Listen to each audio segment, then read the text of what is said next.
नमस्कार, मैं हूं संजय शर्मा। आप देख रहे हैं 4 PM न्यूज नेटवर्क।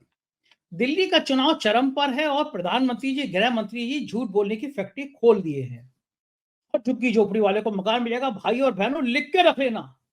और लिख के तो हमने वो 15 लाख रुपए भी आज तक रख रखे हैं जो खाते में आने थे। किसानों ने तो वो भी लिख के रखा है कि उनकी आमदनी दुगनी हो जाएगी। और आम लोगों ने लिख के रख रखा है कि बहुत सस्ती चीजें हो जाएंगी, सर पे छत आ जाएगी। लिख के रखने को होगा कागज की पर्ची के, करेंगे तो करेंगे क्या। लेकिन दिल्ली के चुनाव में झुग्गी झोपड़ी वालों के लिए वादों की लाइन लग गई है। ऐसा लगता है झुग्गी झोपड़ी वाले भगवान हैं, ये हम इनके चरणों में लौट जाएं। झुग्गी झोपड़ी वाले भी सोचते होंगे कि काश हर 3 महीने बाद चुनाव हो जाए, नेता लोग, गृह मंत्री, प्रधानमंत्री सब इतनी लाइन पे रहे। तो दिल्ली का मैं कार्यक्रम देख रहा था, अंजना ओम कश्यप के संग लाइव शो चल रहा था। गौरव भाटिया थे। एक नौजवान ने कहा कि बड़े प्रभावशाली तरीके से कहा कि मैं बता सकता हूं कि नरेंद्र मोदी चुनाव कैसे जीत सकते हैं दिल्ली का। इतने बढ़िया तरीके से कहा तो लोग थोड़ा खामोश से हो गए।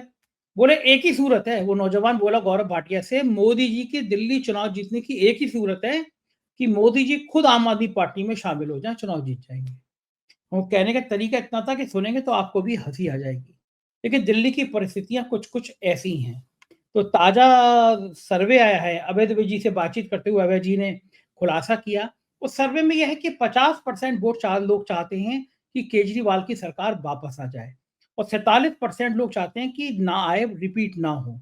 अभय जी का मानना था कि 47 में शेयर कांग्रेस का भी है और बीजेपी का भी है, यानी विपक्ष के वोट बटेंगे और आसानी से केजरीवाल की सरकार बनेगी। एक अच्छी बातचीत है अभय द्विवेदी जी से, मुझको यकीन है पसंद आएगी। हम ले चलते हैं अभय द्विवेदी जी के पास। आपसे रिक्वेस्ट है, चैनल को सब्सक्राइब करना और ज्वाइन करना ना भूलें, आपका अपना चैनल है। 4 PM न्यूज नेटवर्क में स्वागत है अभय द्विवेदी जी आपका। दिल्ली में घमासान मच गया है। प्रधानमंत्री जी लोहड़ी मनाने के लिए दिल्ली के गांव में पहुंच गए। अमित शाह कह रहे हैं झुग्गी झोपड़ी वालों, अगर मैं सरकार आ गई तो सबको झुग्गी झोपड़ी मिलेंगी। चुनाव के टाइम पे सबको झुग्गी झोपड़ी याद आती है। अरविंद केजरीवाल ने तो खैर राजनीति झुग्गी झोपड़ी से शुरू करी थी, वो रहे थे जाके वहां झुग्गी झोपड़ियों के बीच में। वो बड़े लोकप्रिय भी हो गए थे, शायद मुख्यमंत्री तक जो पहुंचे हैं उसमें झुग्गी झोपड़ी वालों का बड़ा योगदान होगा। झुग्गी झोपड़ी वाले भी सोचते होंगे कि हर 3-4 महीने बाद चुनाव हो जाए, कम से कम अमित शाह को, मोदी को, केजरीवाल को, तो हमारी याद तो आने लगेगी। ये जो चुनाव के दौरान नाटक होता है, जो अमित शाह जी ने आज कल इतनी जोर का ऐलान किया, जो चलाए गए हैं वहां पे रात को, खाली कराई गई हैं तमाम झुग्गी झोपड़ियां। केजरीवाल ने तो कह दिया कि आप अगर बना दो ना झुग्गी झोपड़ी वालों को मकान दे दो तो मैं राजनीति छोड़ दूं, मुझे जरूरत ही क्या है, इनको मकान मिल जाए, मैं अभी चुनाव से हट जाऊंगा मैं। ये जो दिल्ली की पॉलिटिक्स इस तरह की झूठी बातों पे आकर टिक गई है। मैं झूठी बातें कहूंगा क्योंकि इधर नतीजे आए और उसके बाद किसकी झुग्गी झोपड़ी, कौन सा झुग्गी झोपड़ी वाला, कौन बात कर रहा है उसकी। लेकिन बड़ा अजीब सा लगता है, देश के प्रधानमंत्री, देश के गृह मंत्री खुलेआम इतना सफेद झूठ बोले, हम सबको झुग्गी झोपड़ी वालों को मकान दे देंगे। ये सपने कब तक दिखाए जाएंगे गरीब लोगों को? और क्या उनको समझ नहीं आता ये सिर्फ झूठ और सिर्फ झूठ है? ये क्या लगता है आपको? देखिए संजय जी, जब जब नरेंद्र मोदी ने दिल्ली चुनाव के मुहिम शुरू करते हुए पहली मीटिंग की थी तो उसमें अशोक विहार के लोगों के लिए, अशोक विहार के गरीबों के लिए जो मकान तथाकथित रूप से बनाए गए थे उनकी चाबियां बांटी थी। तो क्या वो मकान उन लोगों को मिल गए? चाबियां मिल गई उन लोगों को, ये सही बात है। तो क्या मकान प्राप्त हो गए? क्या किसी पत्रकार ने इसकी कोई जांच पड़ताल की कि क्या वास्तव में चाबी मिली, बंदा गया, उसने मकान का ताला खोला और मकान में सामान लेके बैठ गया और रहने लगा उसमें? क्या इस तरह की कोई घटना घटित हुई है? कोई घटना घटित नहीं हुई। एक केवल फोटो अपॉर्चुनिटी और एक केवल खबर बनी कि भारत के प्रधानमंत्री श्री नरेंद्र मोदी ने लोगों के बीच में मकानों की चाबियां बांटी। इसके बाद में उस घटना का क्या हुआ, लोग मकान में रहे कि नहीं रहे, क्या हुआ, लोगों ने जो जिस मकान से निकल के गए उस मकान का क्या हुआ, और जिस नए मकान में गए वो मकान उन्हें कैसा लगा, इसके बारे में कोई पत्रकार उनसे गया उनसे पूछने के लिए? भाजपा ने ही कोई कार्यक्रम बनाया हो, कोई वीडियो बनाया हो, उसके लिए डाला हो कि भाई देखो लोग कितने खुश हैं नए मकानों में जाकर?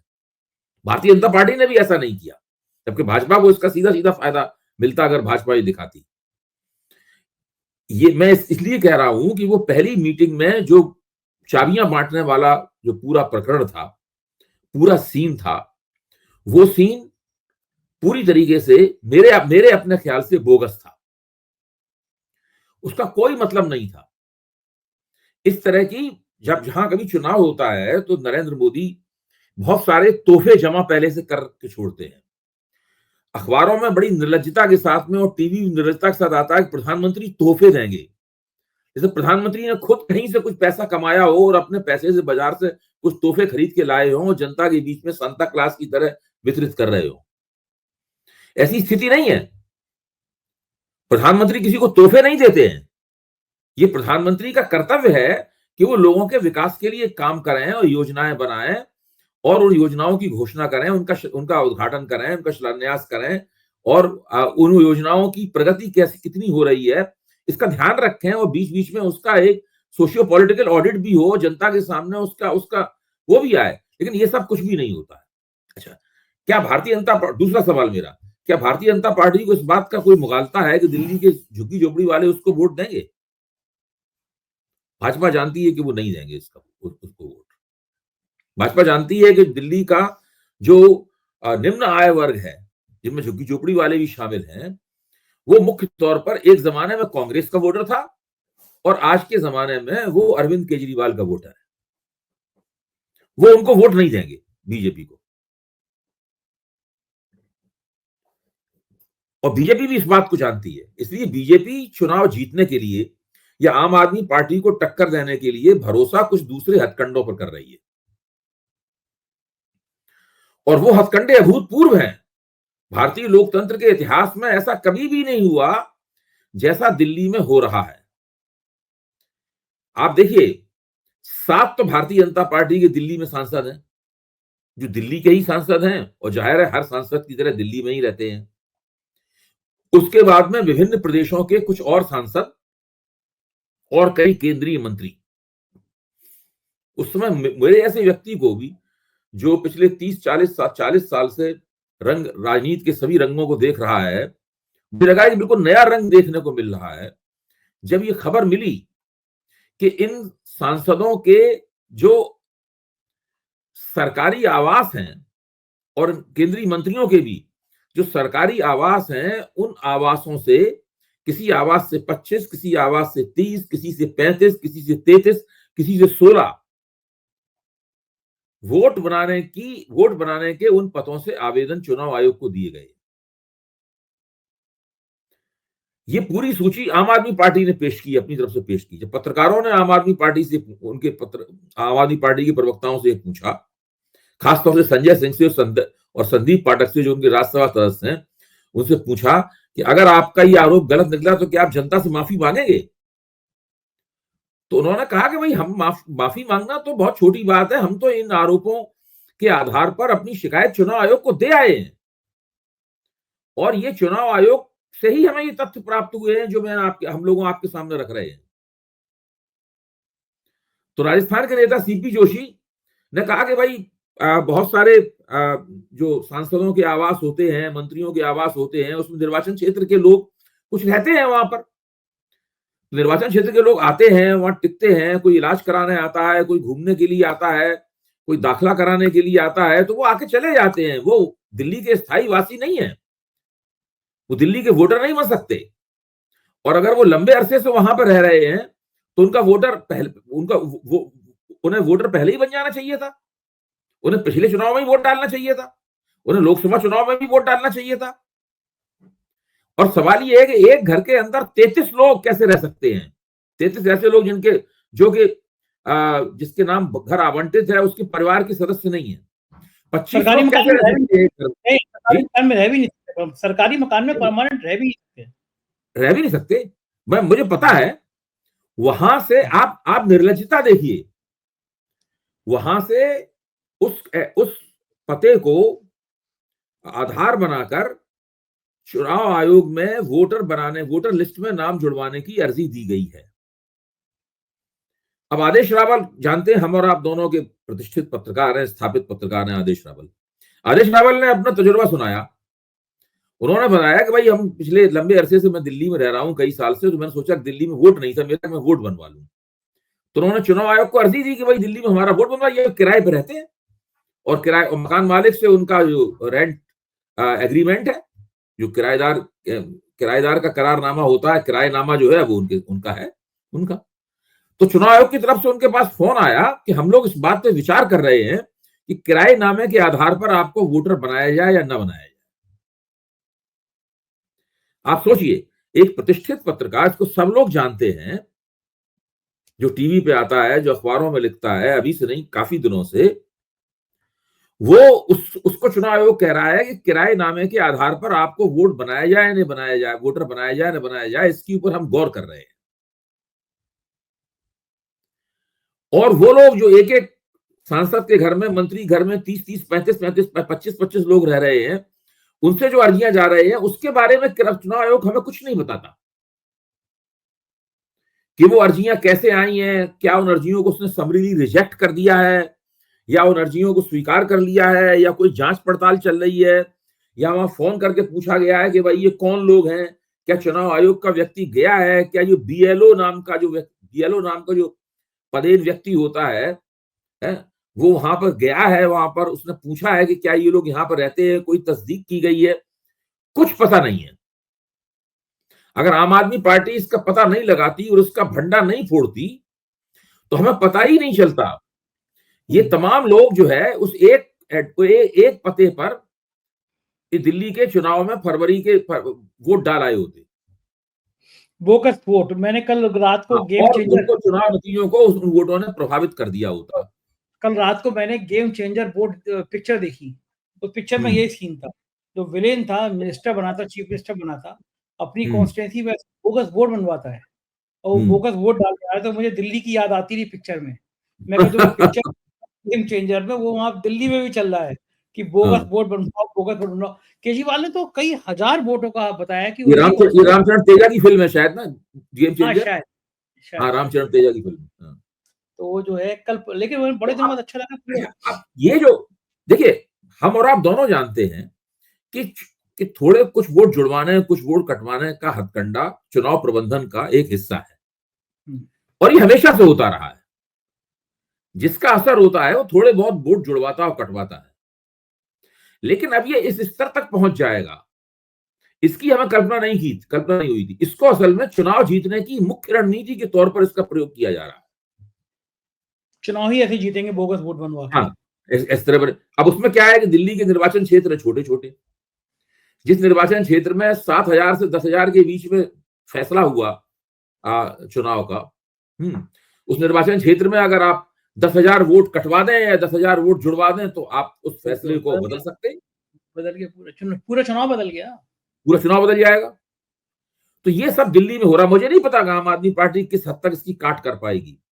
उसने उसको सार्वजनिक विमर्श में ला दिया है, इन बातों को, शिकायत अपनी दर्ज कर दी है, लेकिन क्या वास्तव में चुनाव आयोग आम आदमी पार्टी की आपत्तियों को मानकर इन वोटों को जोड़ने से इनकार कर देगा, या निर्लज्जता का आवरण ओढ़ते हुए भारतीय जनता पार्टी को चुनाव जिताने के लिए ये वोट वोटर लिस्ट में जोड़ दिए जाएंगे?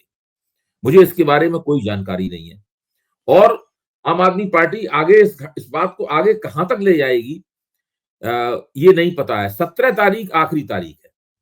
17 तारीख के बाद में कोई वोट जोड़ा या घटाया नहीं जा पाया। जो कुछ खेल होना होगा वो 17 तारीख तक हो जाएगा। आज तारीख 13 है, अभी 4 दिन बीच में है। तो ये देखने की बात है, पहली बात।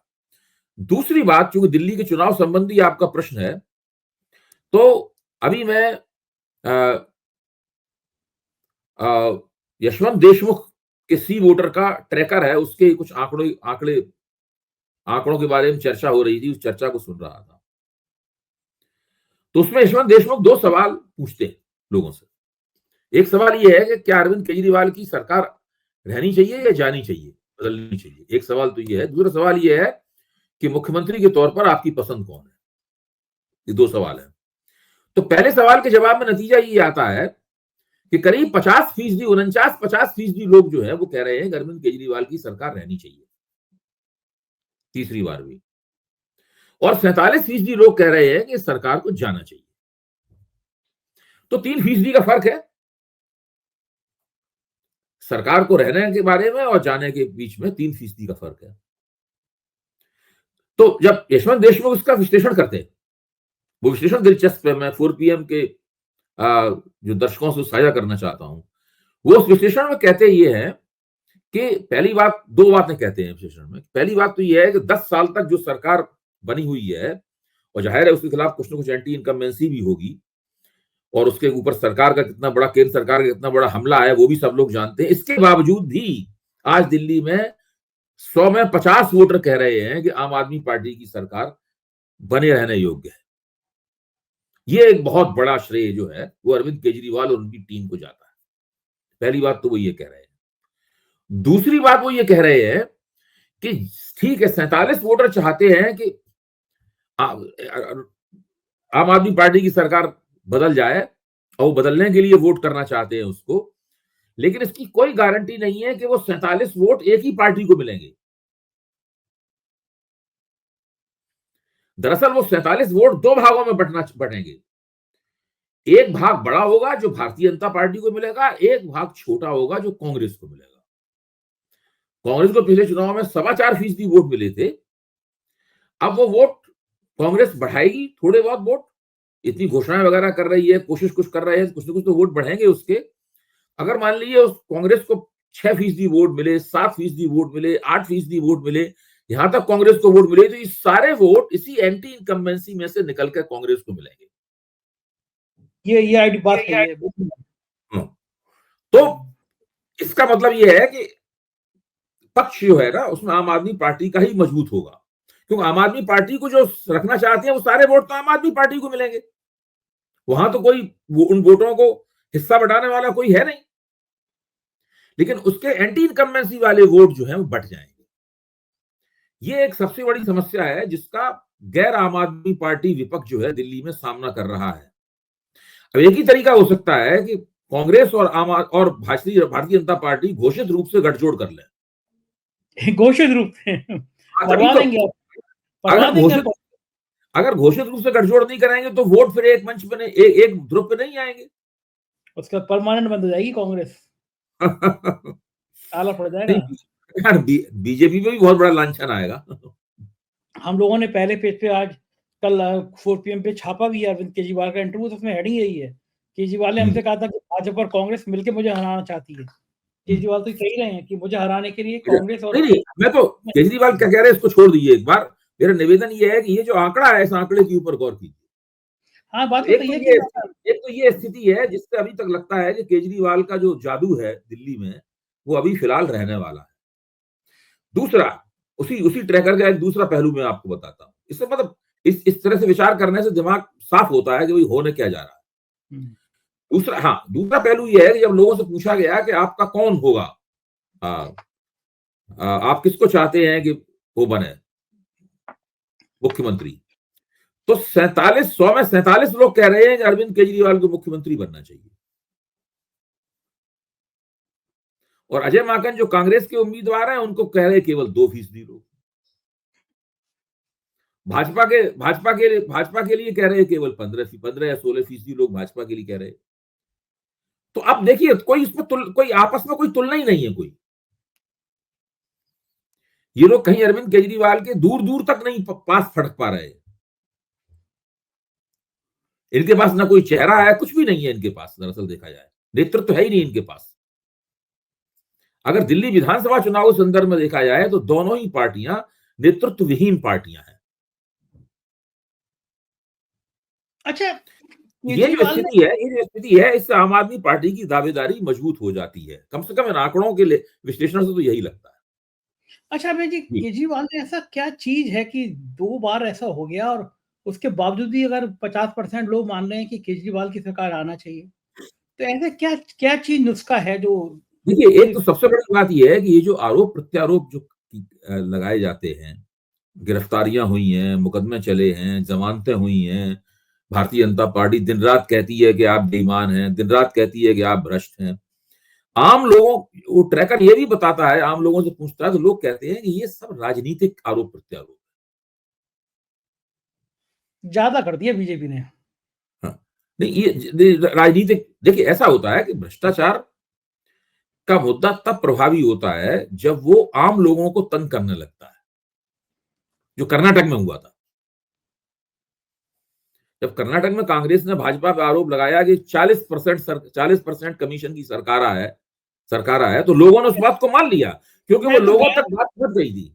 मैं तो गया था अभय जी, चुनाव कवर करने गया था कर्नाटक में, वहां पोस्टर लगा था, पोस्टर पे स्कैन करो तो उनके भ्रष्टाचार की लिस्ट आ जाती थी पूरी, जैसे हम लोग स्कैन करके खाने का ऑर्डर करते हैं, हैवी नए तरह का पोस्टर, वो स्कैनर लगा दिया था कि वो भ्रष्टाचार की सूची, बाद में मुकदमे लगा दिए। गजब गजब स्ट्रेटेजी थी कांग्रेस की वहां पे, कर्नाटक का चुनाव जीता था।